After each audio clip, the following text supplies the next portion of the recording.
La Isla, con Débora Peredo. ¿Qué tal? ¿Cómo están? Bienvenidos a La Isla. En el programa de hoy hemos traído a un alcalde de Gran Canaria muy conocido en su municipio, pero también en el resto de toda Gran Canaria. Veamos de quién se trata. Hoy visita la isla el alcalde de la villa de Agüimes, Antonio Morales, del grupo de electores Roque Aguairo.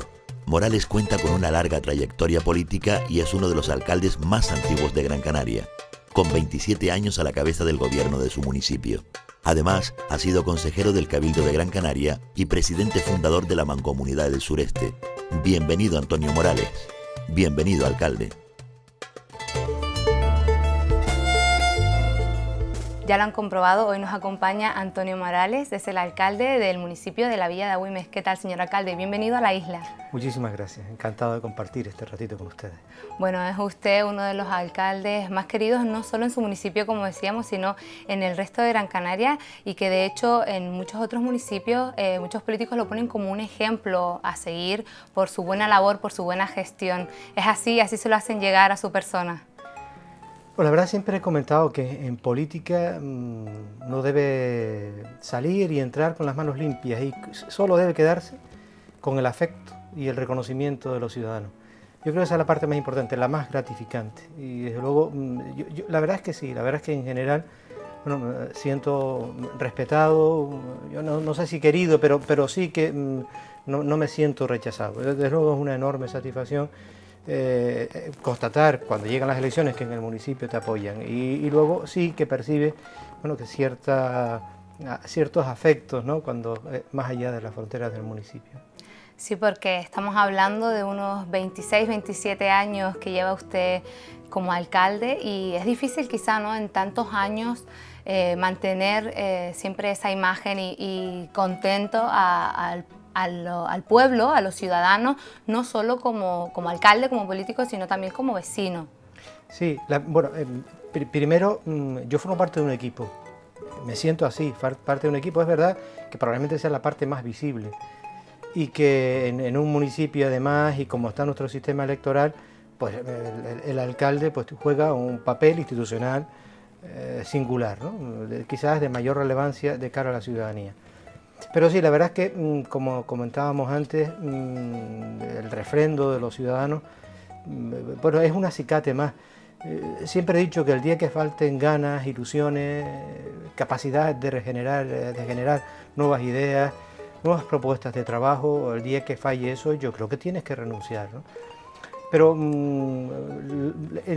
lo más importante en un cargo público y en un cargo público cercano, como es el de una administración local, yo creo que es despertar complicidades. Los ciudadanos se sientan partícipes de un proyecto, que trabajen contigo buscando alternativas al desarrollo del municipio, que tengan esa concepción, ese sentido de la pertenencia, de orgullo de lo que se está haciendo. Yo creo que consiguiendo ese tipo de cosas, bueno, pues se dan los resultados que se han dado. En Agüimes hemos conseguido, desde Roque Aguairo, ser en varias legislaturas seguidas el grupo político más votado en unas elecciones locales en toda Canarias, de más de 20.000 habitantes, y en otra ocasión del conjunto de la población de los municipios de Canarias.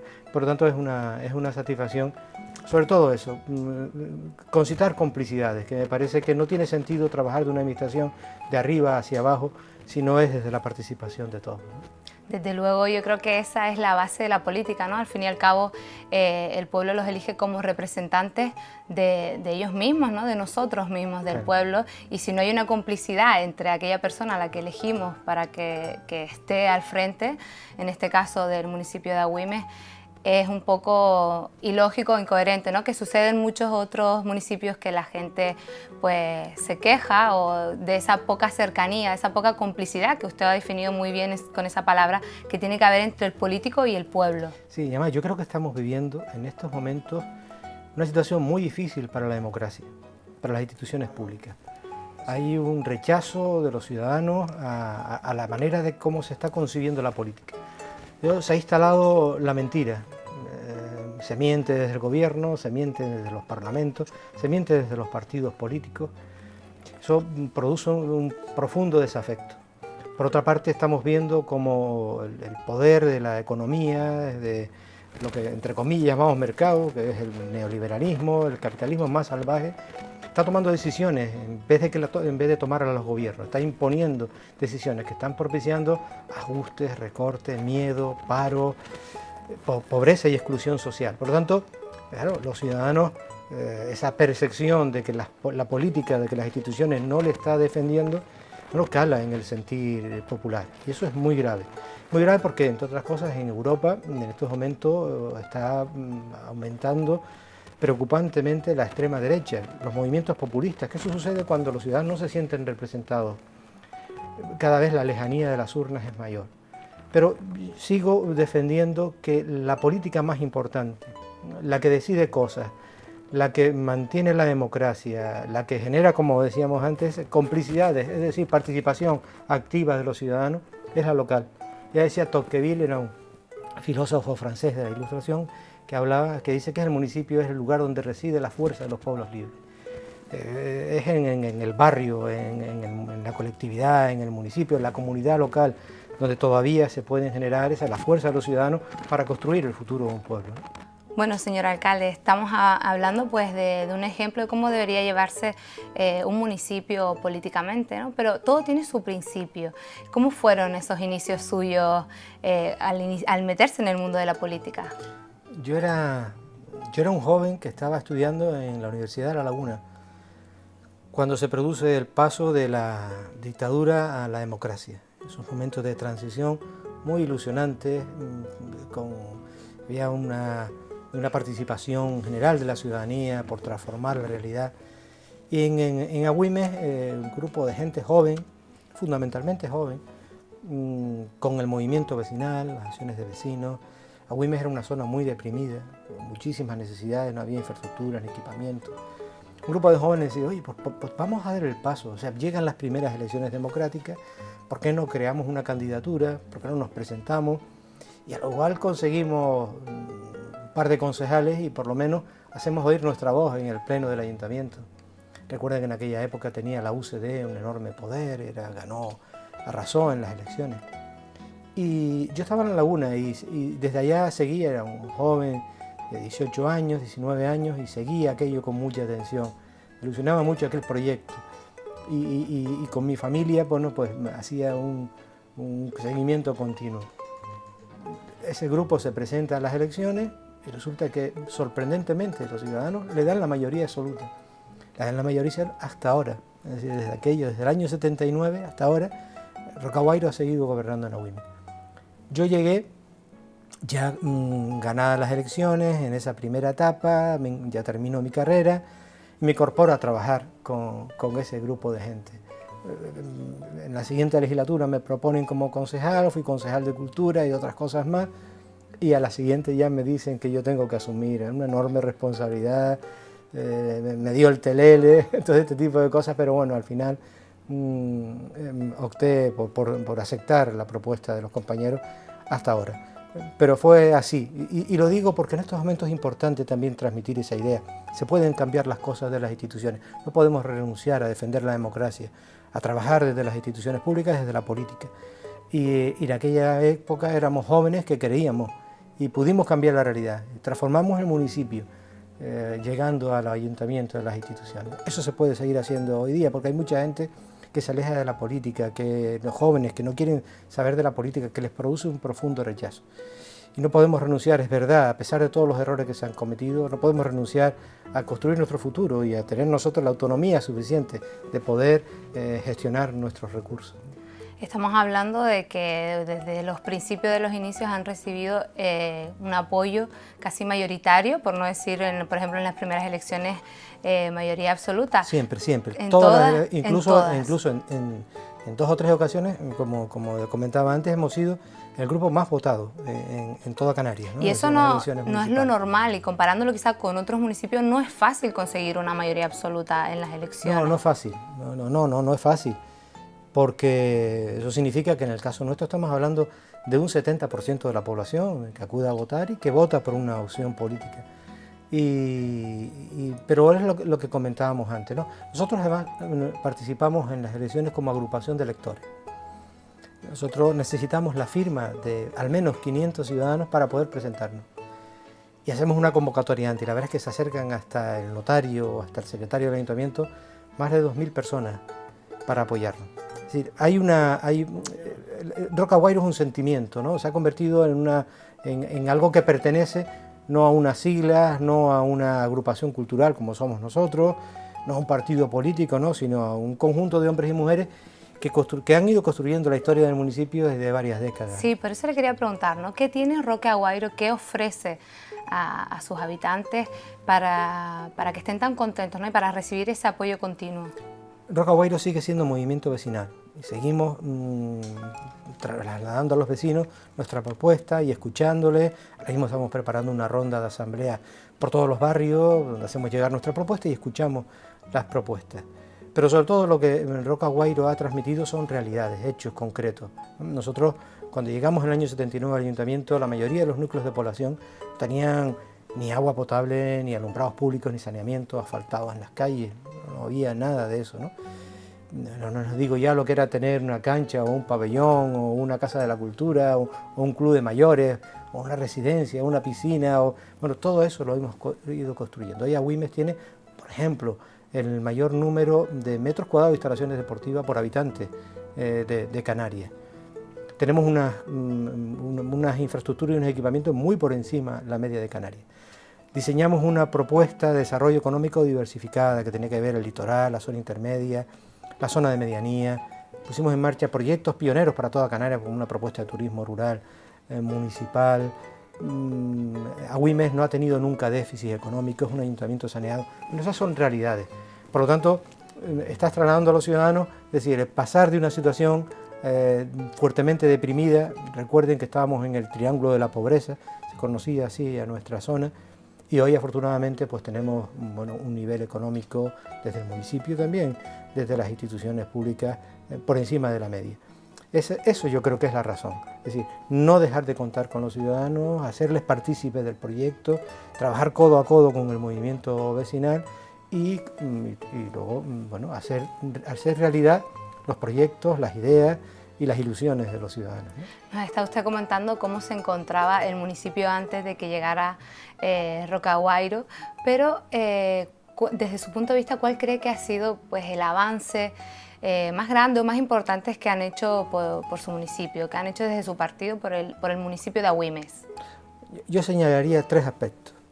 El aspecto de las infraestructuras y los equipamientos públicos, desde los parques a residencias de mayores, que tenemos 2, a piscinas que tenemos 2, pabellones cubiertos que tenemos 5, piscinas que tenemos 2, terreros de lucha que tenemos 3, velatorios gratuitos para los ciudadanos que tenemos 5, campos de fútbol de césped artificial que tenemos 11, ese tipo de cosas. Es decir, eso es infraestructura y equipamiento, calidad de vida. Los ciudadanos, eso después lo tienes que llenar de vida. Entonces tienes escuelas deportivas, universidades populares, escuelas de música, centros de igualdad para las mujeres, los clubes de mayores llenos de actividades. Bueno, eso es mantener activo, vivo el municipio. Por lo tanto, esa primera fase era crear infraestructuras y equipamientos necesarios para generar cohesión social. La segunda era generar un modelo económico que nos permitiera desarrollar el municipio, romper con ese Agüimes dormitorio, generar actividad. Y pusimos en marcha un polígono industrial que hoy es referente de Canarias, hoy es el más importante de Canarias, el más extenso, más de 700 empresas, más de 7.000 trabajadores que acuden ahí cada día, más del 50% es del municipio, una economía diversificada, como decíamos, ocio, turismo, gastronomía en la costa, agricultura intensiva, comercio e industria en la zona intermedia y en las medianías, turismo rural, recuperar el vino, el aceite, la ganadería, la agricultura, el patrimonio arquitectónico, el patrimonio natural, generar economía. Por lo tanto, infraestructura, economía y sobre todo, y después desarrollo social. Unos servicios sociales potentes para que la gente se sienta atendida, para romper los desequilibrios, para que la gente que más lo necesita sepa que su ayuntamiento rompe desigualdades, que siempre se puede acudir ahí para recibir una ayuda, pero después una serie de servicios dedicados a los mayores, a los niños, educación temprana, estimulación precoz, atención domiciliaria a mayores, centros de día, es decir, digamos que 3 aspectos fundamentales: equipamientos, creación de economía y, por otra parte, servicios sociales, culturales, deportivos potentes. Sí, por este último aspecto le quería comentar sobre los servicios sociales, ¿no? Porque es un desarrollo muy amplio el que plantea el municipio de Agüimes, y nos gustaría pues que nos contara un poco sobre cómo se encuentran, ¿no?, los servicios sociales y las propuestas que hacen. Una democracia no tiene sentido sin por lo menos que se puedan corregir las desigualdades que se van produciendo. Entonces, un ciudadano se tiene que sentir siempre protegido, no puede estar sometido a la exclusión social. Es decir, las instituciones públicas no se pueden desatender de sus hombres y mujeres, de los que forman la comunidad. Por lo tanto, los servicios sociales son esenciales en una democracia tal y como la entendemos nosotros. Hemos destinado un capítulo importante de nuestro presupuesto, y en esta ocasión, en la que estamos en una situación de crisis, hemos aumentado en más de un 1000% las partidas destinadas a emergencia social. Por lo tanto, que los mayores, que los niños, que la familia, que la prevención de las drogodependencias, que la educación en la salud, tengan un espacio para generar desarrollo humano, no solo desarrollo económico. A veces se nos vende hoy día que todo gira alrededor de la economía, que solo la economía, y se va instalando nosotros en que lo importante es el déficit y lo que queda detrás pues no importa. No, es más importante el ser humano, el desarrollo de la persona, el desarrollo de una comunidad. Y es bueno el desarrollo económico, pero el desarrollo económico sin las personas pues no tiene ningún tipo de sentido. Por lo tanto, los servicios sociales deben estar destinados a eso, ¿no?, a producir equidad, igualdad y a corregir los defectos de este sistema que muchas veces pues tira para adelante y deja a mucha gente en el camino, ¿no? Sino se trata de evitar el asistencialismo, ¿no?, simple Claro. ayuda al ciudadano, y buscar, ¿no?, pues haciendo uso del dicho de no darle el pescado, sino enseñarle a pescar. Por eso hablaba fundamentalmente de eso, ¿no?, de generar economía, pero generar también elementos correctores, ¿no? Y claro... ¿Cómo lo llevan a cabo? ¿Qué ideas, qué propuestas hacen o qué han llevado a cabo ya para recibir esos frutos, buenos frutos, respecto a los buenos resultados de servicios sociales? Bueno, es tener en cuenta primero a todos los sectores de la población, ¿no? Saber el número de mayores con los que contamos, las carencias de los mayores, la situación del entorno familiar. Entonces creas una propuesta para mayores, entonces empiezas y construyes una residencia, después otra, después ves que necesitas un centro de día, que hay personas mayores que no pueden ser atendidas por la familia, entonces tienes que poner en marcha un proyecto de atención a domicilio. Después necesitas dinamizarlos para que los mayores no estén solos, para que no se aburran, entonces crean las actividades, los clubes de mayores, ves que pueden con las edades pues se produce el deterioro y creas cursos para frenar el deterioro cognitivo. Bueno, todo ese tipo de cosas es desde la percepción. Pero ves que sucede lo mismo con la infancia, que es fundamental atacar el absentismo escolar. Hoy Agüimes no llega a un 1% de absentismo escolar, si son de las cifras más bajas de toda España. Nuestro fracaso escolar es también de los más bajos, pero es que hemos sido premiados por la Federación Española de Municipios, por la Federación Andaluza de Municipios, por nuestros proyectos de prevención de las drogodependencias, de atención a la familia. Tenemos escuelas de padres itinerantes, es decir, pues tenemos que atender a la familia, tenemos que ser un recurso para que una madre o un padre que ve que su hijo se le da las manos porque puede más el grupo, o porque no tiene medios, o por situaciones sobrevenidas, como las drogodependencias, bueno, pues sepa que ahí también hay un equipo multidisciplinar que atiende todos esos casos. ¿Tiene algo que ver en este sentido que estamos hablando, ¿no?, de la infancia, de los adolescentes, la ley de menores que se puso en marcha, claro. que fue muy polémica en su momento, fue muy criticada, pero también apoyada en otros sectores? ¿Cómo se enfrentó, ¿no?, a fue muy polémica, contradictorio, ¿no? No, fue muy polémica porque, claro, cuando nosotros empezamos a decir que no se podía publicitar el alcohol o vender alcohol en los espacios públicos, que eso todavía no se había desarrollado en una ley, cuando dijimos que, oye, que no puede un niño estar en la calle a las 11 de la noche, cuando al día siguiente tiene que estar temprano en clase porque no duerme y entonces no atiende, y si pasa eso todos los días, bueno, un día es normal que un día se te haga tarde, pero que todos los días estés en la calle, que te acuestes a las 12 o a la 1, y que estés en un parque, y que, bueno, pues ese tipo de cosas nos llevó a estudiar una propuesta común, un proyecto de trabajo en el que participaban un equipo multidisciplinar, psicólogos, pedagogos, trabajadores de familia. Bueno, y hemos conseguido unos resultados extraordinarios. Ese proyecto, que al principio la gente no lo entendía y que la verdad es que salió hasta en televisiones alemanas y en rusas, y nos venían a hacer entrevistas de distintos rincones, sobre todo por la medida esa de las 11 de la noche que alguien le dio llamar como el toque de queda, pero nada, no se detenía a nadie. Sí, incluso se llegó hasta decir, se llegó hasta hablar de la palabra de un poco dictatorial, sí, ¿no? Sí. Pero claro, la gente enseguida entendió que aquello era una medida que pretendía servir de apoyo a la familia, ¿no? Y de hecho así ha sido.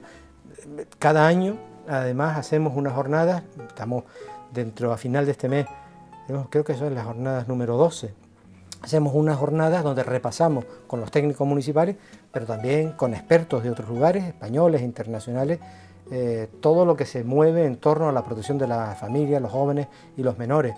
Y organizamos esta jornada familia y comunidad para repasar esta ordenanza, lo que hemos hecho, lo que estamos trabajando y para escuchar expertos. Sí, ¿no? Evitar un poco un indicador de riesgo con el que se encuentran las familias, que, bueno, sobre todo en la época tan difícil como la adolescencia. Claro, es un apoyo y por eso creamos la escuela de padres, creamos la unidad de atención a las drogodependencias. Por eso decía que los servicios sociales tienen ese sentido, tienen que ser amplios, plurales y atender a todos los sectores de la población, ¿no? Estamos hablando de este momento polémico, ¿no?, con esta ley. En estos casi 30 años en los que usted lleva como alcalde, ¿cuál diría que ha sido uno de los momentos más difíciles a los que se ha tenido que enfrentar? Pues la verdad es que durante estos años hay muchísimos momentos difíciles, momentos amargos, dramáticos, pero la verdad es que yo tengo la tendencia a olvidarlos, o por lo menos, si no olvidarlos, decir, de alguna manera que sean atenuados por los otros buenos momentos.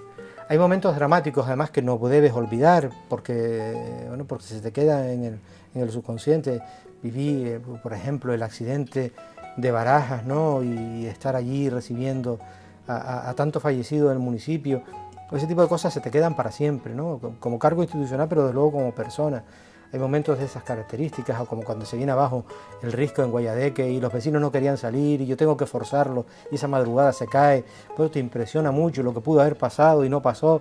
Son momentos duros, ¿no? Pero yo creo que después lo compensa las satisfacciones del resto de las cosas conseguidas, ¿no? Pero eso forma también parte de las obligaciones de la responsabilidad de un cargo público. La responsabilidad institucional de representar, en estos casos, los momentos dolorosos también, el sentir de la comunidad, es decir, compartir esas cosas con la gente que peor lo está pasando, es una tarea también, es más o menos agradable, pero es tu tarea, es tu responsabilidad, es tu obligación.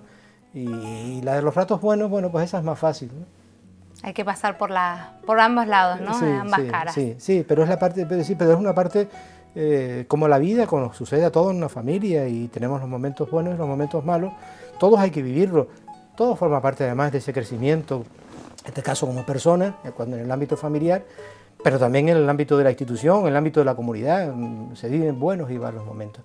Lo mejor es que los buenos compensen siempre, ¿no? Y que sean malos, sean más que los malos. Bueno, desde luego aquí estamos teniendo un buen momento, un buen programa con usted acompañándonos en la isla. Nos tenemos que ir unos minutos a publicidad. Regresamos en breve con el alcalde de la Villa de Agüimes.